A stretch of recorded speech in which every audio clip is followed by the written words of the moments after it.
আসসালামু আলাইকুম। আলহামদুলিল্লাহ। দেখুন কয়েল পাখিগুলো আজকে খাবার দিতে চলে আসলাম কয়েল পাখিগুলোর। এখন দেখুন কয়েল পাখিগুলো একটা ডিম ঠুকাই ফাটাইছে, ফাটাই নিজেরা ডিমটা খাইতেছে।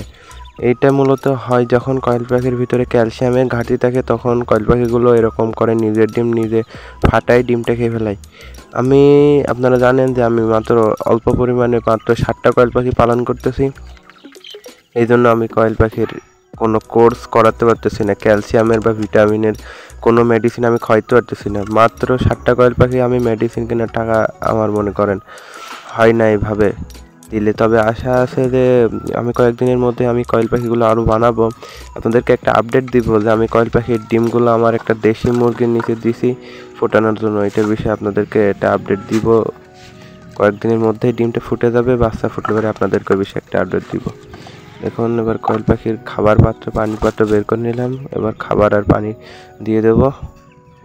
খাবার আর পানি দেওয়া শেষ। এবারে খাবার পাত্রটা আর পানি পাত্রটা ভিতরে ঢুকাই দেব। আপনারা সবাই চেষ্টা করবেন যে খাবার আর পানিটা পরিমাপ মতো দিতে, কারণ আপনি যদি কয়েল পাখি অল্প পরিমাণে পালন করেন তাহলে আপনি একটা হিসাব রাখতে পারবেন আপনার খামারে যে আপনি কয় টাকার খাবার দিলেন, কিভাবে খাবার দিতেছেন, খাবার নষ্ট করতেছেন না তো।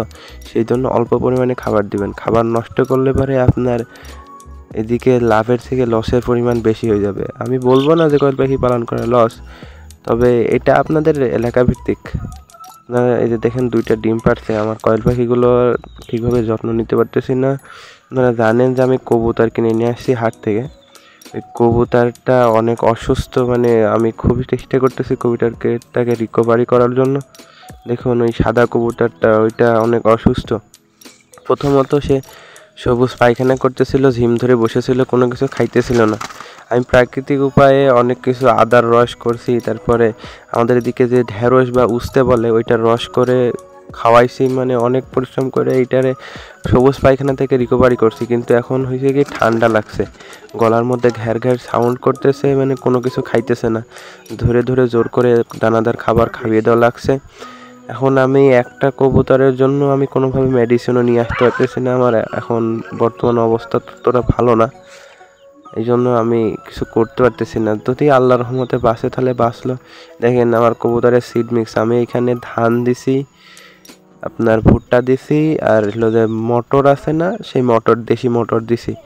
আমার কাছে বর্তমানে গমটা নাই, গমটা আনলে পরে গমটা দিব।